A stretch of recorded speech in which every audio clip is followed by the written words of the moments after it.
전 미국을 충격의 도가니로 몰아넣었던 9.11 테러의 여파가 서서히 사그라들 무렵 미국은 다시 한번 테러 공포에 휩싸였다. 방사능 테러를 계획하고 있던 아랍계 테러리스트가 FBI에 의해 체포된 것이다. Secretary of Defense Paul Wolfowitz. Padilla met with senior Al-Qaeda members to discuss plans for exploding a radioactive device, a radioactive dispersal device, or what is commonly called a dirty bomb in the United States.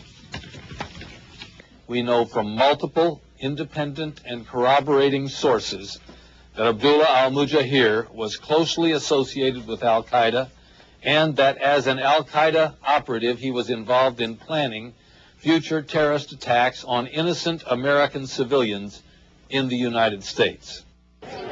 극장가에서는 때마침 방사능 테러를 다룬 영화 서머볼 피어스가 개봉돼 2주 연속 전미 박스오피스 1위를 기록하고 있었다.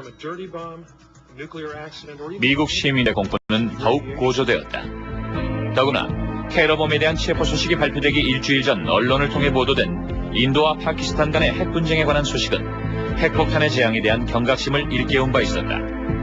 당시 타임지는 금주의 인물란의 주인공으로 핵재앙에 대한 공포 자체를 의인화에 실었고 영화 제목과 동일한 서머볼 피어스라는 표현이 그대로 인용됐다.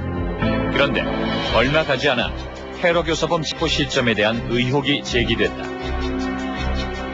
The FBI announced that it had arrested 미국으로 핵무기를 밀수하려던 아랍계 미국인을 체포했다고 FBI가 발표했는데 이건 사실 FBI는 이미 한 달 전부터 그 사람을 주시하고 있습니다. 언제든지 그를 체포할 수 있었지만 이 영화가 대중들에게 노출될 때를 기다려서 체포를 하고 그것을 발표한 겁니다. 사실 여부를 떠나서 이 영화가 테러 공포를 자극한 것만은 사실이었다. 영화 속에 등장한 핵테러 장면은 마치 한편의 가상실험 같았다. 9.11 이후 사람들은 9.11 전보다 이 영화를 더욱 심각하게 받아들였다고 생각합니다. 영화를 보면서 사람들이 맙소사 이런 일은 절대 있으면 안 되겠군 하는 생각을 하게 된 거죠. 또 하나의 기가 막힌 우연은 영화의 마지막 장면과 똑같은 상황이 현실에서 그대로 이루어졌다는 점이다. 우연찮게도 이 영화가 개봉한 날이 부시가 러시아에서 핵무기 감축을 서명한 날이었는데 우리에게는 멋진 행운이었죠. 계속된 우연의 일치들은 정부의 개입 여부에 대한 논란을 더욱 부추겼다. 적어도 제 생각에는 정부 측에도 어느 정도 기회주의적인 측면이 있었다고 생각합니다. 정부가 이 영화에 영향을 받았다고는 생각하지 않습니다. 사실상 대통령은 이 영화를 보지도 못했을 겁니다. 물론 다른 많은 고위 관료들이 이 영화를 보고 중요한 영화라고는 했었죠. 사실 이러한 논란이 시작된 것은 테러와의 전쟁이 시작된 직후부터였다. 워싱턴과 할리우드 고위 관계자들 사이에 비밀 회합이 이루어지고 있다는 소식이 알려지면서 무성한 추측들이 오고 갔다. 이건 획기적인 사건이었기 때문에 모두들 뜨거운 관심을 보인 거죠. 할리우드와 워싱턴이 만났다. 도대체 뭘 하려는 걸까라고요. 2차 대전 당시와 같이 워싱턴이 할리우드에 선전용 영화를 제작하라고 요청하지 않았을까 하는 우려가 많았습니다. 첫 만남이 이루어진 지 약 한 달쯤 후 회합의 참석자들이 마침내 언론의 모습을 드러냈다. 회합을 주선한 것으로 알려진 사람은 미국 영화협회 회장 잭 발렌티와 부시 대통령의 보좌관인 칼 로브였다. And finally, we talked about no propaganda. I mean, the world is full of people who are discerning, and we need to recognize that concrete information told with honesty and specificity and integrity is important to the ultimate success in this conflict.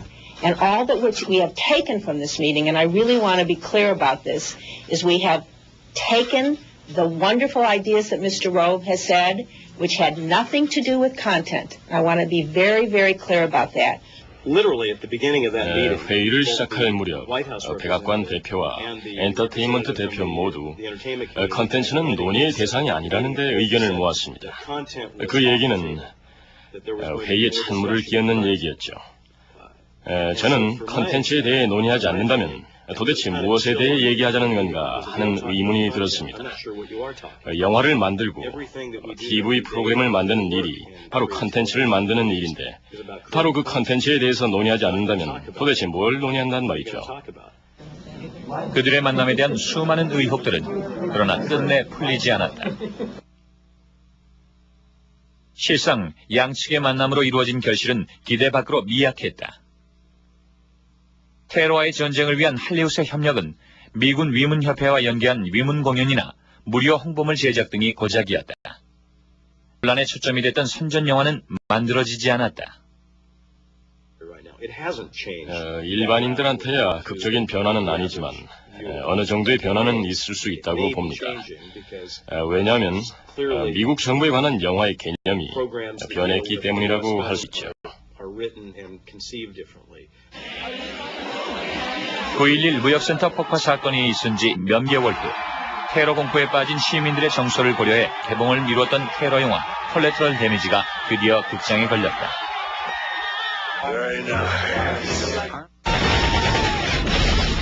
같은 이유로 개봉을 무기한 연기했던 전쟁과 테러들이 속속 개봉을 앞당기기 시작했다. 관객들의 호응은 9.11 이전보다 훨씬 더 열렬했다.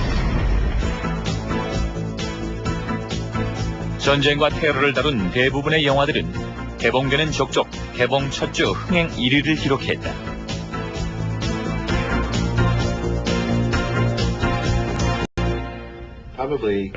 전쟁에 대한 우호적인 정서가 전쟁을 부추기고 이런 분위기는 할리우드를 통해서 표현된다고 생각합니다. 결국 영화가 전쟁을 부추기고 전쟁이 영화를 부추기는 그런 상황인 거죠. 워싱턴의 고위 정치 관계자들도 이 같은 전쟁 영화 개봉 붐에 열렬한 관심을 표명했다. 럼스펠드 국방장관과 딕 체니 부통령 등은 이례적으로 시사회의 모습을 드러내기도 했다. 베트남전에 대한 기자 반전 영화들에 대해 반기를 들고 나온 영화 We Were Soldiers는 부시 대통령의 초청으로 백악관에서 특별 시사회를 가졌다.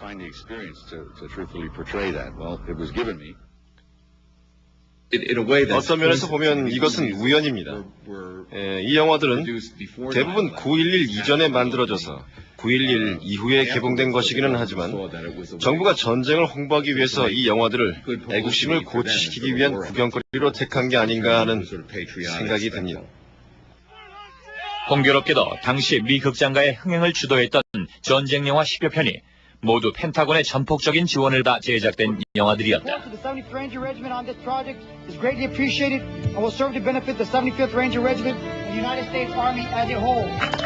특히나 블랙 호크 다운에 대한 펜타곤의 지원은 아주 특별했다.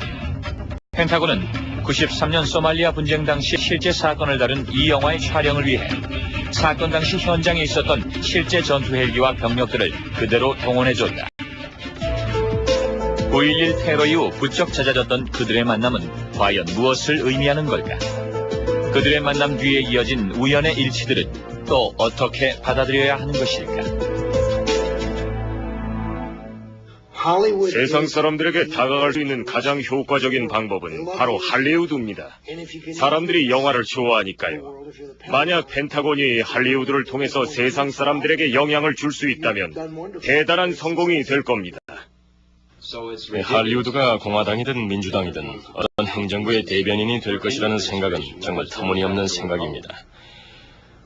그는 완고할 정도로 독립적인 사람들이기 때문에 어떤 것이든 자신들의 메시지 이외에는 전하려고 하지 않거든요.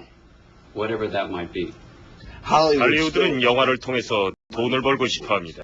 정부가 어떤 메시지를 담은 영화를 만들고자 한다면 할리우드는 그 영화를 만들어서 개봉을 할 수도 있고 하지 않을 수도 있습니다. 할리우드과 워싱턴의 첫 만남은 1941년 진주만 침공 당시로 거슬러 올라간다.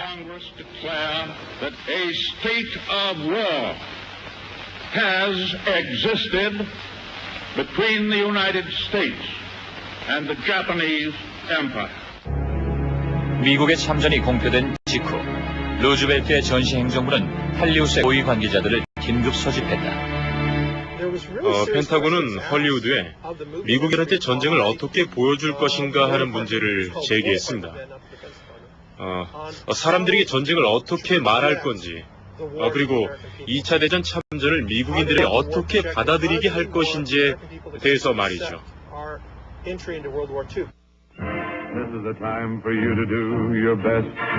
당시 대부분의 미국인들은 2차 세계대전으로의 참전은 미국의 전쟁이 아니라 루즈벨트 씨의 전쟁이라며 비난하고 있었다. 루즈벨트는 그들을 전쟁에 동참시킬 수 있는 수단은 오로지 영화뿐이라고 생각했다. 할리우드의 반응은 의외로 신속했다. 미국이 참전한 지 겨우 7주 만에 첫 영화가 제작되어 개봉됐다. 용감한 트럭 기사가 적들을 물리친다는 내용을 다룬 영화였다. 그런가 하면 전장의 치열한 이면에 깃든 달콤한 낭만을 그린 영화들도 참전의 열기를 고조시키는 데 큰 몫을 했다. Pearl Harbor was a moment in which there was 진주만 침공으로 미국 전역의 지식인들이 전투태세에 들어갔죠.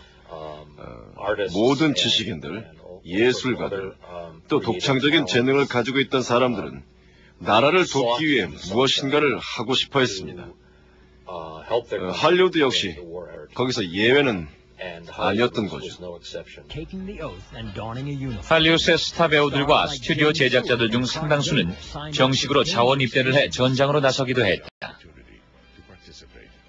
I am proud to be an officer in the Signal Corps. In this national crisis, when the efforts of all are turned to national defense, I can assure you that the motion picture industry is doing its full share.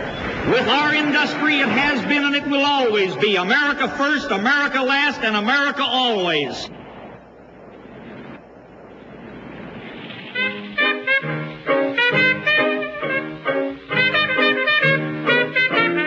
전투 현장에 나설 수 없는 여배우들은 전선의 후방 지역으로 위문을 나섰다. 전쟁이 계속된 4년여 동안 무려 40여만 건이 넘는 공연이 이루어졌다. 전쟁 초기 할리우드의 특별한 재능은 주로 선전 영화 제작에 두드러지게 활용됐다.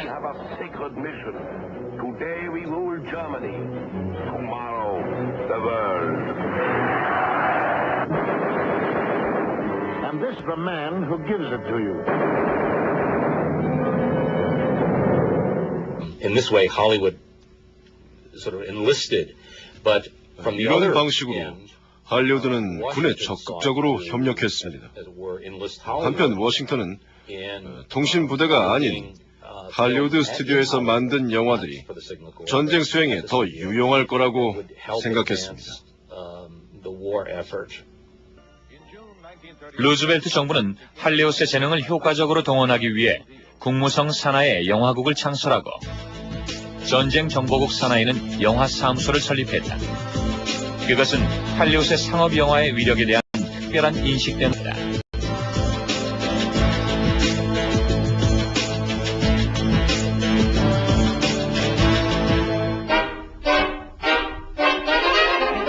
할리우드의 스튜디오들은 즉각 전쟁 정보국 체제 하에 전면 동원됐다.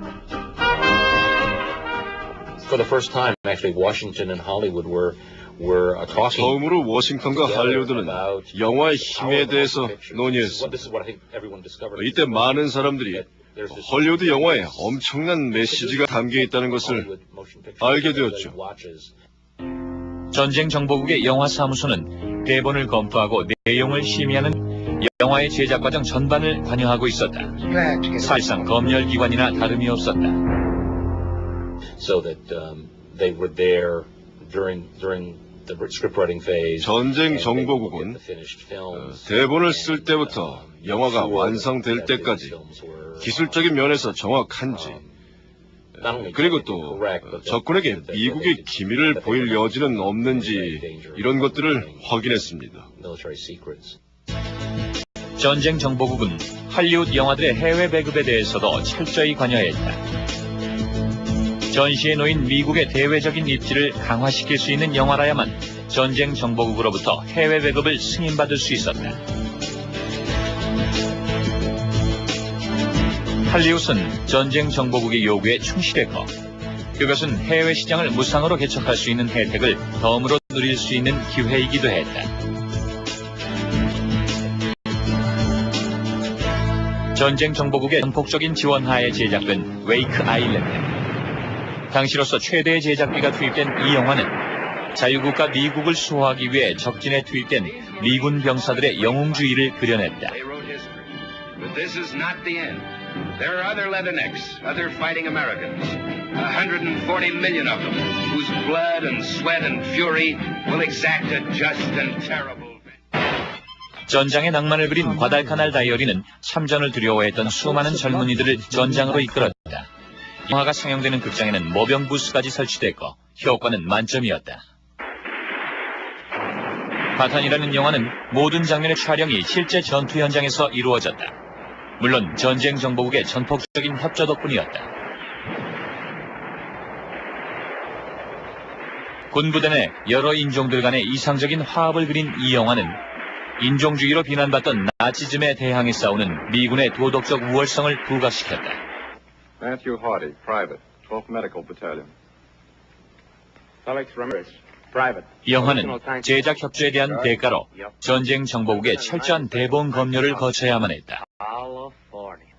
전쟁 정보국은 이 영화에 대한 지원을 승인하며 이런 평을 덧붙였다. MGM사의 바타는 전쟁 정보국의 해외 배포 기준에서 무리가 없음을 알려드립니다. UN 회원국들, 특히 필리핀인들을 다루는 데 있어서 긍정적인 기여를 하고 있습니다. At the time of the war period, I think that 미군한테 있어서 중요한 부분이었는지 아니었는지는 알 수 없지만 저는 전쟁 중에 인종 문제가 매우 중요한 문제였다고 생각합니다. 아프리카계 미국인들 그리고 일본계 미국인들은 그들만으로 이루어진 부대에 배치되어 있었고 당시 본토에서도 많은 인종 문제가 있었습니다. 그것이 2차 대전 당시 미국이 안고 있었던 고질적인 문제점이었죠. 어떤 면에선 할리우드가 전적으로 잘못 그리고 있었습니다. 하지만 전쟁의 승리를 위해 동원된 할리우드에게 그것은 전혀 중요치 않은 문제였다. 전쟁 중 그들은 연기나지 않는 폭탄의 역할을 톡톡히 해냈다. Acceptance of the Potsdam Declaration, which specifies the unconditional surrender of Japan. 전쟁은 미국의 승리로 끝이 났다.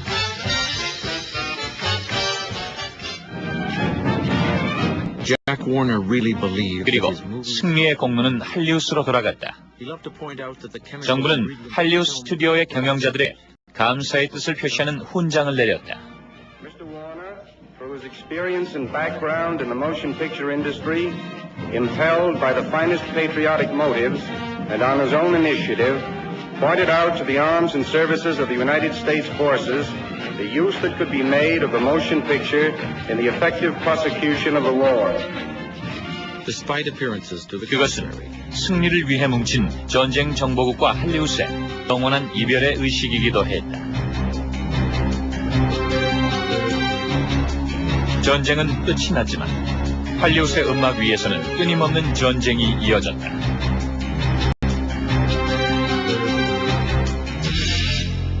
할리우드과 워싱턴의 관계도 여전히 이어져 오고 있다. 2차 세계대전 당시 전쟁 정보국이 맡았던 역할은 이제 펜타곤이 담당하고 있다. 펜타곤은 공보국 산하에 시청각 특별위원회를 두고 있다. 영화의 제작 지원에 대한 모든 논의와 결정이 바로 여기서 이루어진다. 펜타곤의 할리우드 담당관인 필립 스트룹. 그는 연간 200여 건이 넘는 지원 요청을 일일이 검토하고 최종적인 승인 여부를 결정하는 역할을 맡고 있다. 영화 제작자들이 지원을 받기 위해서 찾아오면 우리는 그 영화가 미국 국민들한테 미국 군대에 관해서 얘기해주고 또 군대의 신병 모집 프로그램에도 도움을 줄 수 있는 좋은 기회라고 생각합니다. 펜타곤은 할리우드 영화에 대한 제작 지원에 지대한 관심을 보이고 있다. 제작 지원을 위한 일정한 기준만 따라준다면 어떠한 지원도 하지 않는다는 것이 그들의 입장이다.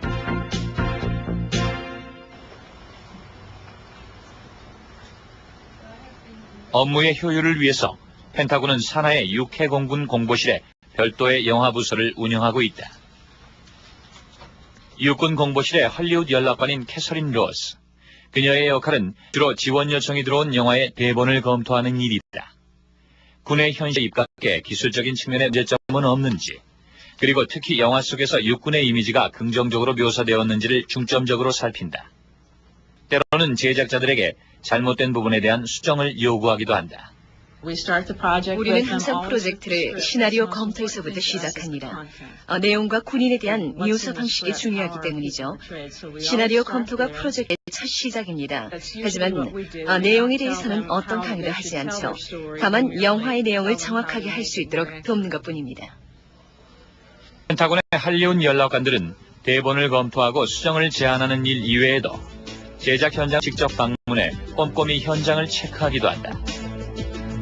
그들은 수정된 대본의 내용이 촬영 현장에서 제대로 반영될 수 있도록 마지막까지 조언을 아끼지 않는다.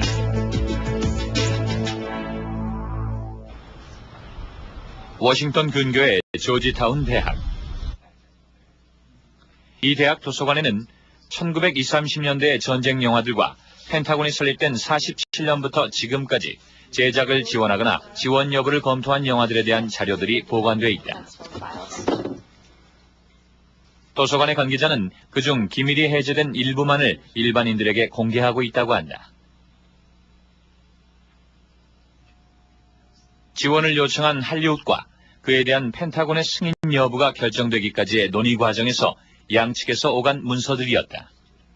펜타곤과 할리우드의 협력 관계를 밝혀주는데 아주 기묘한 자료인 셈이다. 지원을 요청해온 연간 200여 편의 영화들 중 실제로 펜타곤의 승인을 받아 제작된 영화들은 90년대 이후 기준으로 연간 6편 정도. 그만큼 선정 기준이 엄격하다는 것을 짐작할 수 있다.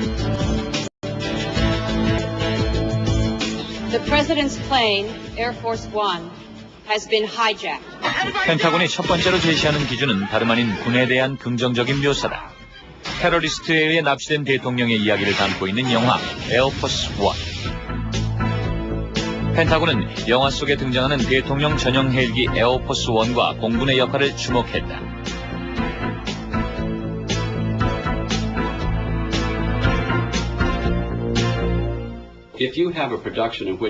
영화 전체에서 군대가 계속 부정적으로만 그려진다면 우리는 그 영화에 협조하지 않을 겁니다. 왜냐하면 그것은 현실적이지 않기 때문이죠. 우리는 군대가 나쁘다고 생각하지 않고 미국 대중의 이익을 대표하는 기관이라고 생각하기 때문입니다. 펜타곤의 영향력은 영국 영화로 알려진 007 시리즈에도 예외 없이 미치고 있다. 할리우드의 배급망을 타고 전 세계로 배포되고 있는 이 시리즈 중 몇몇 영화들은 펜타곤의 지원을 받아 제작된 바 있다. 물론 대본에 대한 검토도 어김없이 이루어졌다. 95년 개봉작인 골든 아이. 펜타곤은 애초 이 영화에 대한 지원을 거부했었다.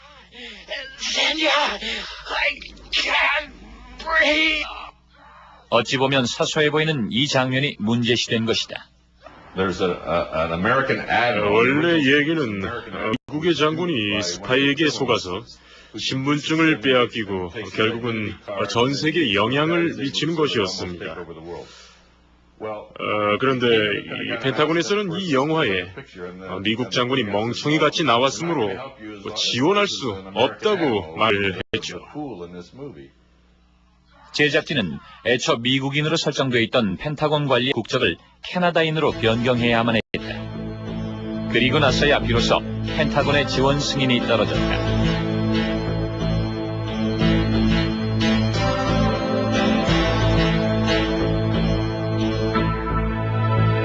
일각에서는 할리우드 영화에 대한 펜타곤의 이러한 선정 기준 두고 지나친 간섭이 아니냐는 논란을 제기하기도 한다. 특히나 심각한 것은 펜타곤이 영화 제작자들로 하여금 미국의 정치 외교적인 입장을 유리하게 반영하도록 요구하고 있다는 것이다. 정부가 엔터테인먼트 산업에 메시지를 전달하려 한다면 엄청난 비난을 받을 것이고 또 큰 반감을 불러일으킬 겁니다. 정부가 메시지를 전달하려는 시도는 절대 없을 겁니다. 2차 대전 당시 검열기관이었던 전쟁정보국은 영화의 애국적인 내용을 담도록 제작에 참여했지만 이제 그런 시대는 이제 미국에서 완전히 사라지고 없습니다. 그와 관련해 논란의 소지가 있는 영화가 바로 긴급명령이다.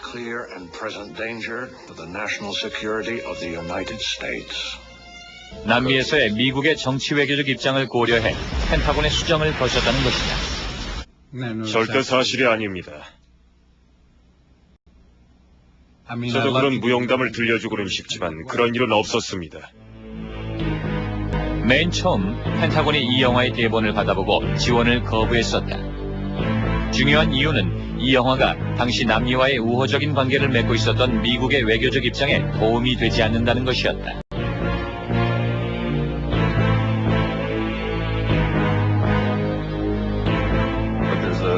많은 사람들이 잘 알지 못했던 전쟁이 콜롬비아에서 벌어지고 있었는데 그것은 미군이 지원하고 있었던 콜롬비아의 마약과의 전쟁이었습니다.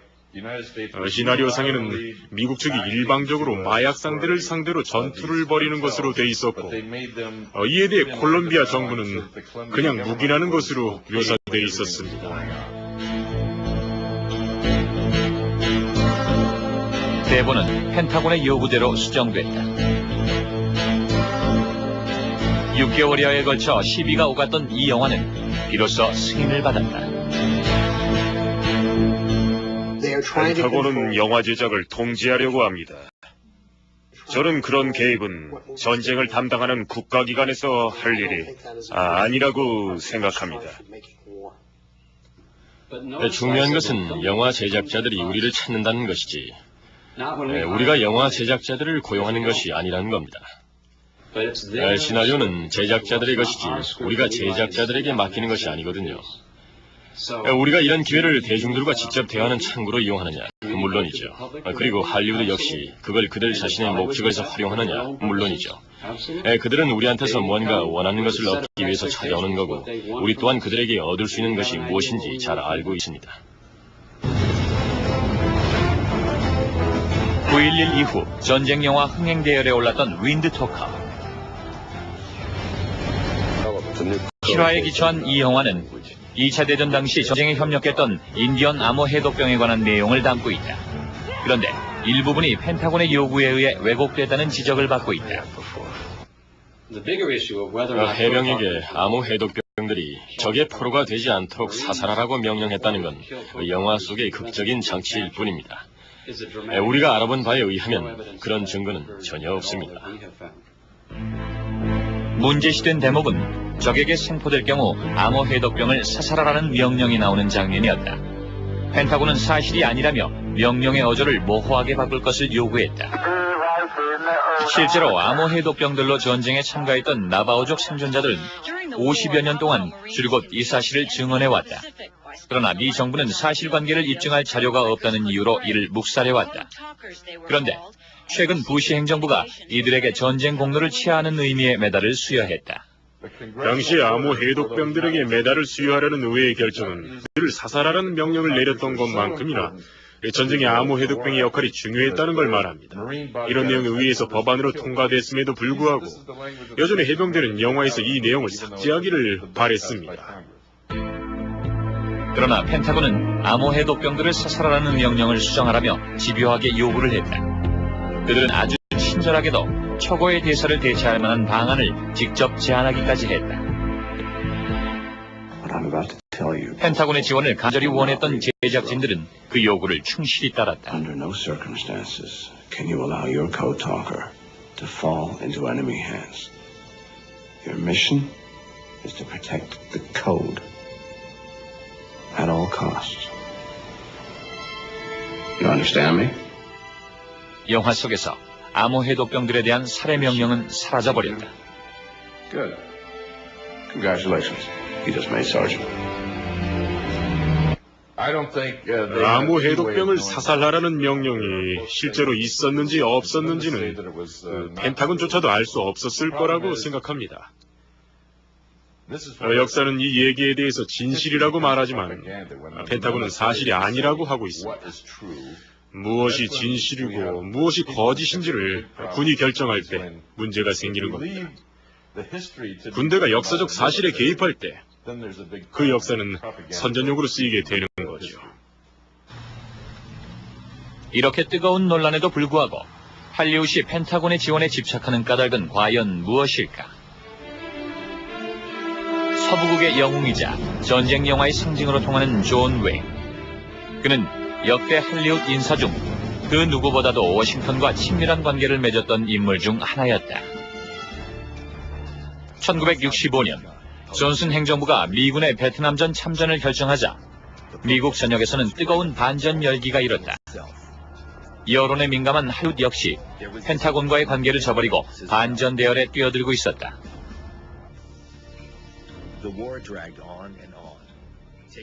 그러나 존 웨인만은 유독 그 대열에 동참하지 않았다.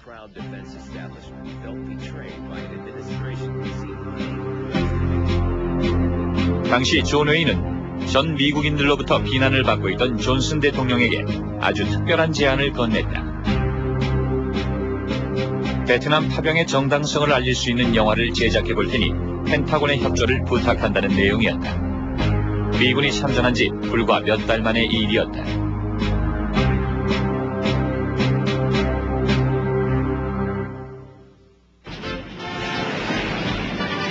그것은 곤경에 처해 있던 존슨 행정부로서는 더없이 반가운 제안이었고, 그렇게 해서 탄생한 영화가 바로 그린베레였다. 펜타곤의 적극적인 지원으로 만들어진 이 영화는 베트남전에 대한 미군의 참전에 정당성을 부여하는 완벽한 선전 영화였다.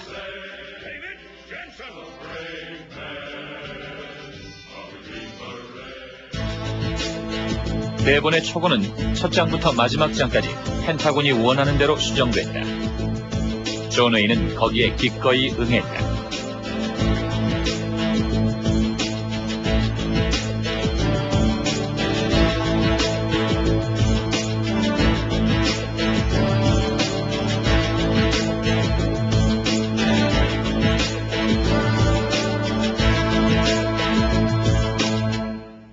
펜타곤은 이 영화를 보고 가장 아름다운 선전 영화라고 했습니다. 이 영화가 선전 영화로 보이는 것을 두려워한 펜타곤은 제작자에게 펜타곤의 지원이 있었다라는 말을 절대 하지 말라고 했습니다. 그러나 영화는 애국주의의 화신인 존 웨인에게도 돈벌이의 수단임에는 어쩔 수 없는 사실이었다. 할리우드의 의식 속에는 항상 금전적인 이익이 최우선이었습니다. 그렇다고 할리우드의 스튜디오들이 애국적이지 않았다거나 하는 말은 하고 싶지 않습니다. 할리우드가 뭔가요? 그것부터 물어야죠. 할리우드는 비즈니스입니다. 이건 극장표나 팝콘을 파는 장사와 마찬가지인 겁니다.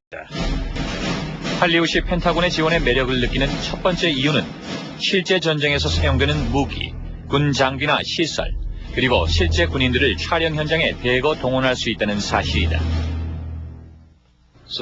이렇게 해서 군대의 현실성을 정확하게 반영하는 영화가 만들어질 수 있게 된 겁니다. 우리는 그들과 협력함으로써 군대를 대중에게 보여줄 수 있는 반면, 할리우드는 다른 어떤 방법으로도 얻을 수 없는 군대의 현실적인 모습을 영화 속에서 정확히 그려낼 수 있는 거죠.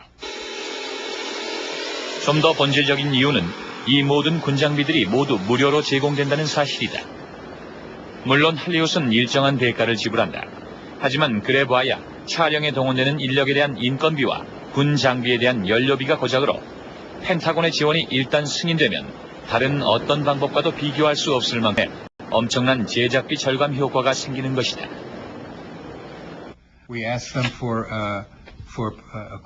우리는 펜타곤에서 지원받은 장비와 군복, 그리고 군인들에 대한 비용을 다 지급하고 있습니다. 그리고 비행 시간을 시간당 계산해서 지불합니다. 전에 어떤 영화에서 항공모함 안에서 촬영하는 장면이 있었는데 그때 펜타곤이 우리한테 요구한 금액은 하루 $12 정도의 밥값을 빼고는 아무것도 없었습니다. 솔직히 밥맛도 별로 좋지는 않았어요. 그들은 항공모함의 연료비를 우리한테 청구할 수 없었는데 왜냐하면 원자력이었거든요. 어떤 제작자들은 몇 장면을 삭제하는 대가로 얻는 군의 장비 지원을 더 선호하기도 합니다. 왜냐하면 몇 장면을 잘라버림으로써 비싼 군용 장비를 싸게 이용하거나 또는 무료로 사용할 수 있기 때문입니다. 펜타곤 지원이 주는 이러한 매력 때문에 할리우드 제작자들은 종종 기획 단계에서부터 아예 펜타곤 구미에 맞는 영화를 구상해 지원을 요청하기도 한다. 아마겟돈 제작진은 이런 말과 함께 지원 승인을 요청했다. 미군이 지원해주기만 한다면 미군의 전문성과 리더십 그리고 영웅주의를 그리고 있는 아마겟돈이 1998년 최고의 영화가 될 수 있을 것이란 사실을 믿어 의심치 않는다. 영화 인디펜던스 데이의 제작진 역시 애초부터 펜타곤의 지원을 겨냥해 영화를 기획하고 그에 걸맞는 시나리오를 만들었다. 그리고 펜타곤의 지원을 요청했다. 이 영화가 미국의 모든 소년들로 하여금 전투기 조종사가 되고 싶어하는 욕망을 만들어내지 못한다면 나는 이 대본을 먹어 없애버리겠다. 우리는 군 생활의 경험을 보다 긍정적이고 매혹적으로 그려낼 것이다.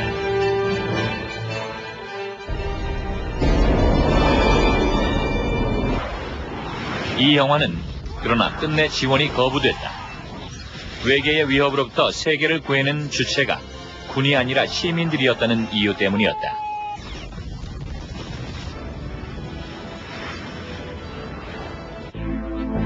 그렇게 많은 영화들이 전반적인 내용의 흐름과는 상관없이 미군의 이미지와 관련된 사소한 이유들로 인해 제작 지원이 거부됐다.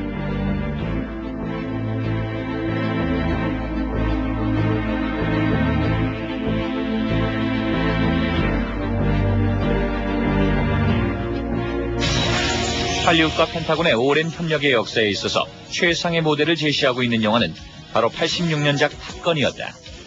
이 영화는 펜타곤에게 있어 대중으로부터 오래도록 멀어져 있던 군의 이미지에 새로운 활력을 주었고, 제작사는 펜타곤의 지원을 통해 최소의 제비로 최대의 흥행 수익을 올릴 수 있었다.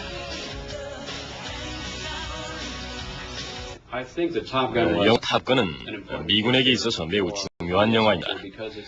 왜냐하면 월남전 당시와 그 이후에 많은 반전 영화들, 군대를 비판하는 영화들이 나왔었는데 이런 분위기가 탑건을 계기로 달라지게 된 겁니다.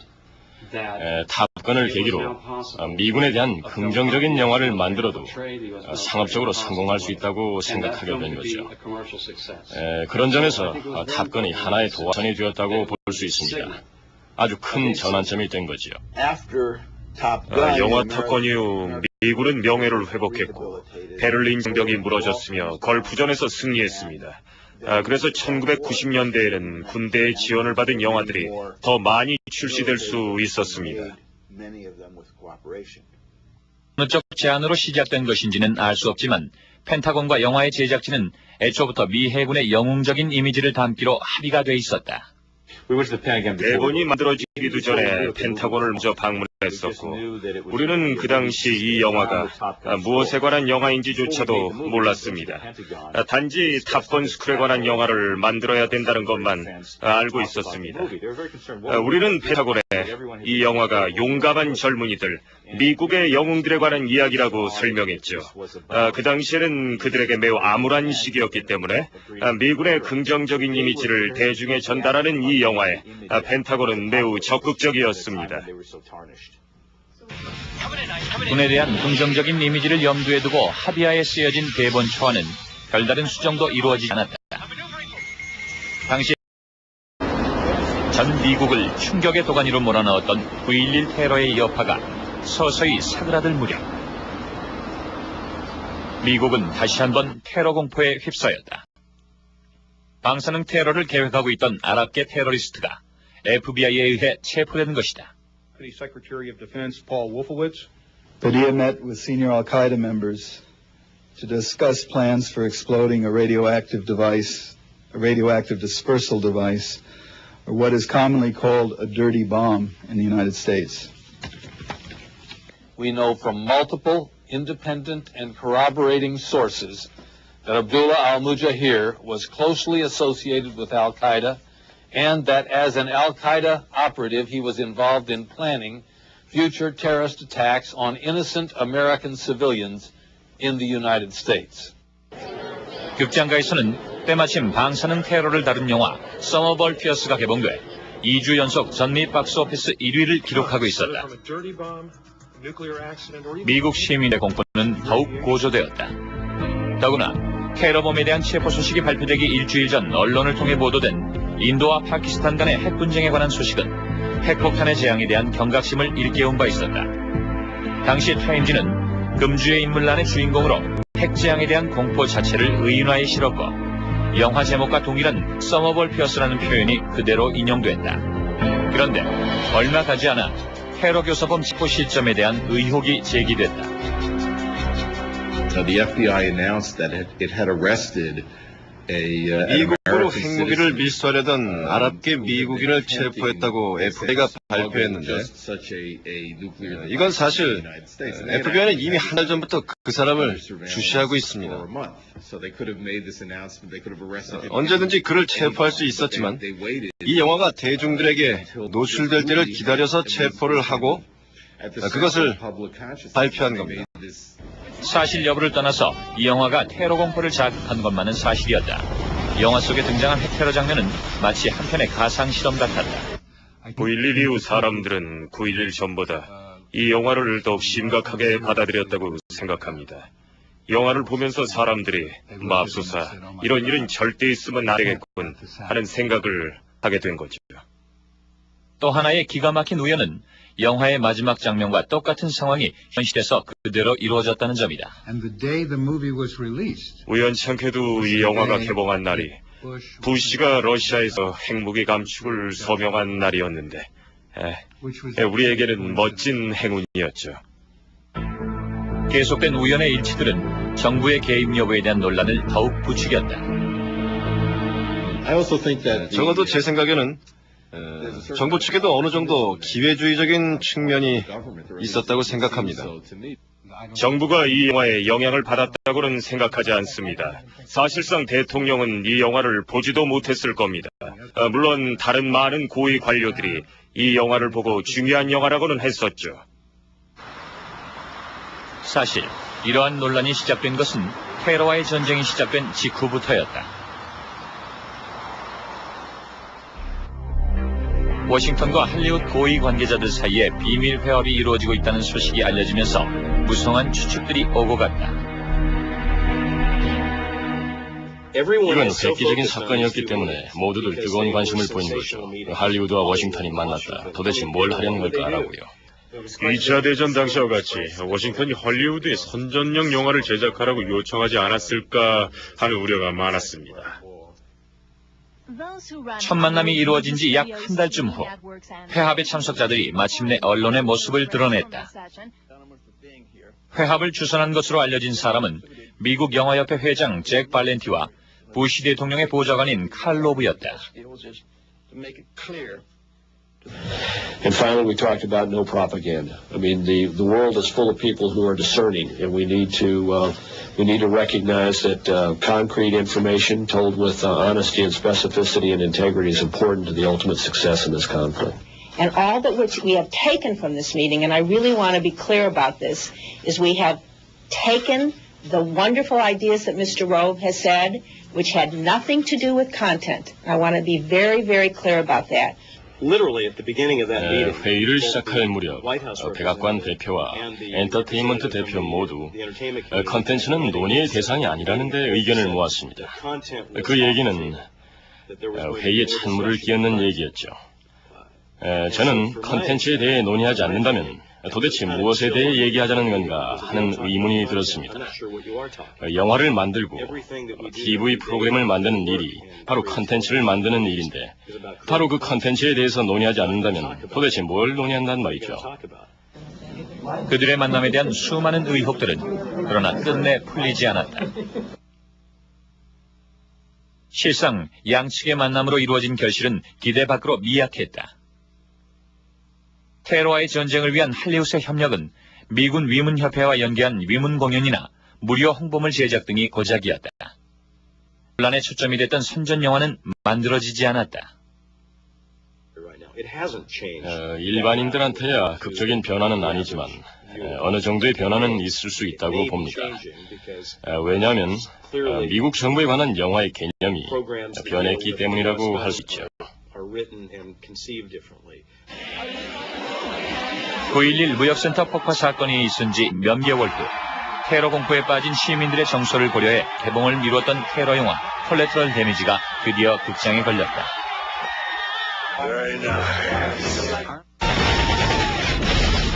같은 이유로 개봉을 무기한 연기했던 전쟁과 테러들이 속속 개봉을 앞당기기 시작했다. 관객들의 호응은 9.11 이전보다 훨씬 더 열렬했다. 전쟁과 테러를 다룬 대부분의 영화들은 개봉되는 족족 개봉 첫 주 흥행 1위를 기록했다.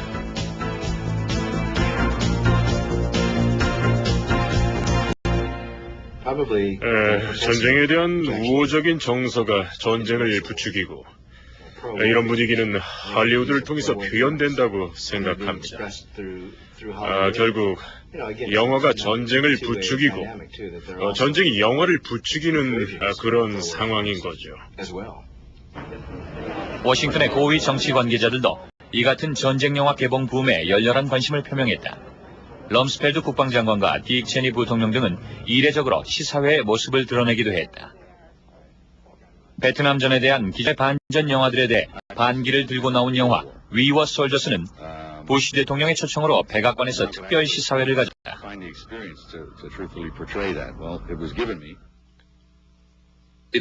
어떤 면에서 보면 이것은 우연입니다.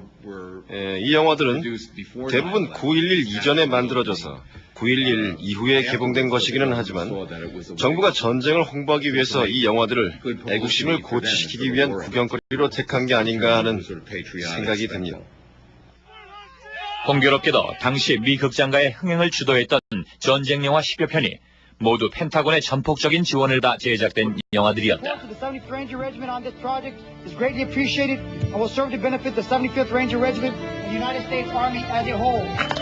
특히나 블랙 호크 다운에 대한 펜타곤의 지원은 아주 특별했다. 펜타곤은 93년 소말리아 분쟁 당시 실제 사건을 다룬 이 영화의 촬영을 위해 사건 당시 현장에 있었던 실제 전투 헬기와 병력들을 그대로 동원해줬다. 9.11 테러 이후 부쩍 잦아졌던 그들의 것에 대해 얘기하자는 건가 하는 의문이 들었습니다. 영화를 만들고 TV 프로그램을 만드는 일이 바로 컨텐츠를 만드는 일인데 바로 그 컨텐츠에 대해서 논의하지 않는다면 도대체 뭘 논의한단 말이죠. 그들의 만남에 대한 수많은 의혹들은 그러나 끝내 풀리지 않았다. 실상 양측의 만남으로 이루어진 결실은 기대 밖으로 미약했다. 테러와의 전쟁을 위한 할리우드의 협력은 미군 위문협회와 연계한 위문 공연이나 무료 홍보물 제작 등이 고작이었다. 논란의 초점이 됐던 선전 영화는 만들어지지 않았다. 일반인들한테야 극적인 변화는 아니지만 어느 정도의 변화는 있을 수 있다고 봅니다. 왜냐하면 미국 정부에 관한 영화의 개념이 변했기 때문이라고 할 수 있죠. 9.11 무역센터 폭파 사건이 있은 지 몇 개월 후 테러 공포에 빠진 시민들의 정서를 고려해 개봉을 미뤘던 테러 영화 콜레터럴 데미지가 드디어 극장에 걸렸다.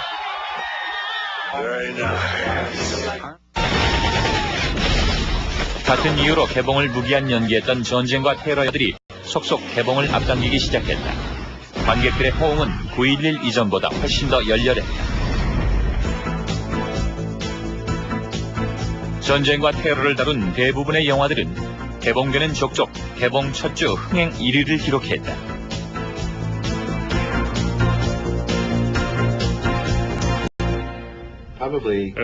전쟁에 논란이 시작된 것은 테러와의 전쟁이 시작된 직후부터였다. 워싱턴과 할리우드 고위 관계자들 사이에 비밀 회합이 이루어지고 있다는 소식이 알려지면서 무성한 추측들이 오고 갔다.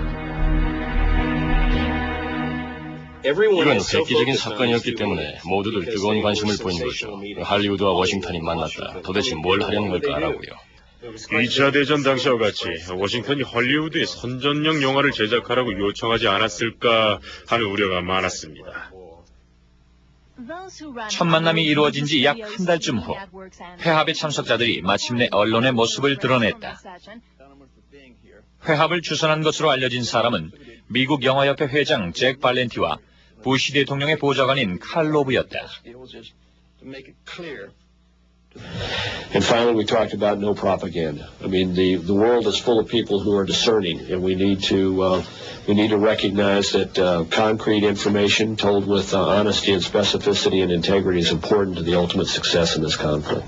And all that which we have taken from this meeting, and I really want to be clear about this, is we have taken the wonderful ideas that Mr. Rove has said, which had nothing to do with content. I want to be very, very clear about that. 회의를 시작할 무렵 백악관 대표와 엔터테인먼트 대표 모두 컨텐츠는 논의의 대상이 아니라는 데 의견을 모았습니다. 그 얘기는 회의에 찬물을 끼얹는 얘기였죠. 저는 컨텐츠에 대해 논의하지 않는다면 도대체 이런 우호적인 정서가 전쟁을 부추기고 이런 분위기는 할리우드를 통해서 표현된다고 생각합니다. 결국 영화가 전쟁을 부추기고 전쟁이 영화를 부추기는 그런 상황인 거죠. 워싱턴의 고위 정치 관계자들도 이 같은 전쟁 영화 개봉 붐에 열렬한 관심을 표명했다.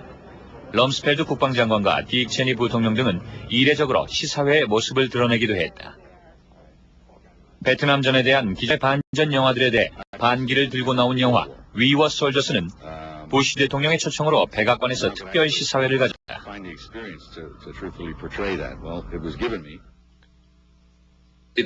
어떤 면에서 보면 이것은 우연입니다. 이 영화들은 대부분 9.11 이전에 만들어져서 9.11 이후에 개봉된 것이기는 하지만 정부가 전쟁을 홍보하기 위해서 이 영화들을 애국심을 고취시키기 위한 구경거리로 택한 게 아닌가 하는 생각이 듭니다. 공교롭게도 당시 미 극장가의 흥행을 주도했던 전쟁 영화 10여 편이 모두 펜타곤의 전폭적인 지원을 받아 제작된 영화들이었다.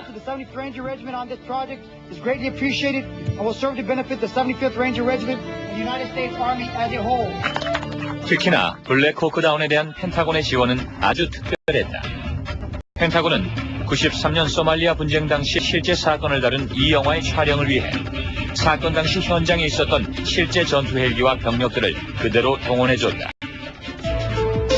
9.11 테러 이후 부쩍 잦아졌던 그들의 만남은 미국으로 핵무기를 밀수하려던 아랍계 미국인을 체포했다고 FBI가 발표했는데 이건 사실 FBI는 이미 한 달 전부터 그 사람을 주시하고 있습니다. 언제든지 그를 체포할 수 있었지만 이 영화가 대중들에게 노출될 때를 기다려서 체포를 하고 그것을 발표한 겁니다. 사실 여부를 떠나서 이 영화가 테러 공포를 자극한 것만은 사실이었다. 영화 속에 등장한 핵테러 장면은 마치 한편의 가상실험 같았다. 9.11 이후 사람들은 9.11 전보다 이 영화를 더욱 심각하게 받아들였다고 생각합니다. 영화를 보면서 사람들이 맙소사 이런 일은 절대 있으면 안 되겠군 하는 생각을 하게 된 거죠. 또 하나의 기가 막힌 우연은 영화의 마지막 장면과 똑같은 상황이 현실에서 그대로 이루어졌다는 점이다.